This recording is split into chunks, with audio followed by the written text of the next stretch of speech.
Une simple poupée? Non, Barbie est un miroir de la société, un thermomètre de nos aspirations, et un champ de bataille culturel. Mais, comment est née cette blonde qui a conquis le monde? Remontons à la Californie des années 50. Ruth Handler, une femme visionnaire, observait sa fille Barbara jouer avec des poupées en papier. La petite fille ne simulait pas être une mère, comme le voulait l'époque. Barbara imaginait être une star, une docteure, une héroïne. Ruth a senti quelque chose de crucial. Les filles voulaient plus que simplement imiter le rôle de mère. Elles voulaient rêver d'être adultes. Son idée s'est heurtée à la mentalité de Mattel, l'entreprise de jouets qu'elle avait fondée avec son mari Elliot. Les poupées étaient des bébés ou des enfants. Qui voudrait une poupée en forme de femme? Mais Ruth était tenace. Lors d'un voyage en Europe, elle a découvert Build Lily, une poupée allemande inspirée d'un personnage de bande dessinée. Lily était audacieuse, indépendante et avait une garde-robe enviable.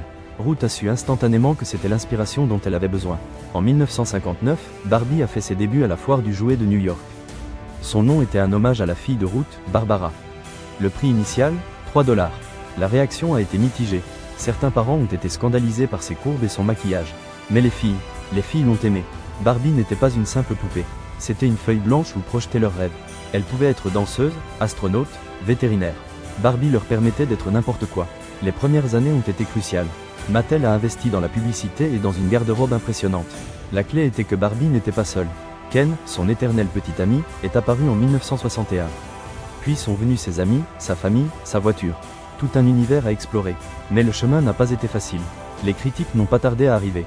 On l'accusait de promouvoir une image irréelle de la femme, de favoriser le consumérisme et de perpétuer des stéréotypes de genre. Mattel a répondu par des innovations constantes. Barbie s'est diversifiée. Des poupées avec différentes ethnies, professions et morphologies ont commencé à apparaître. Des campagnes qui promouvaient l'égalité et l'autonomisation des femmes ont été lancées. Dans les années 80, Barbie est devenue un phénomène mondial. Son image apparaissait dans des magazines, des films, des séries télévisées. C'était une icône culturelle, mais aussi une marque sous constante surveillance.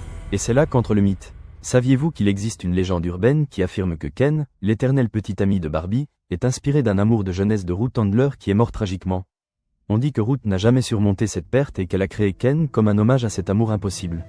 Certains affirment même que Ken sera toujours lié à Barbie parce qu'il ne pourra jamais aimer une autre.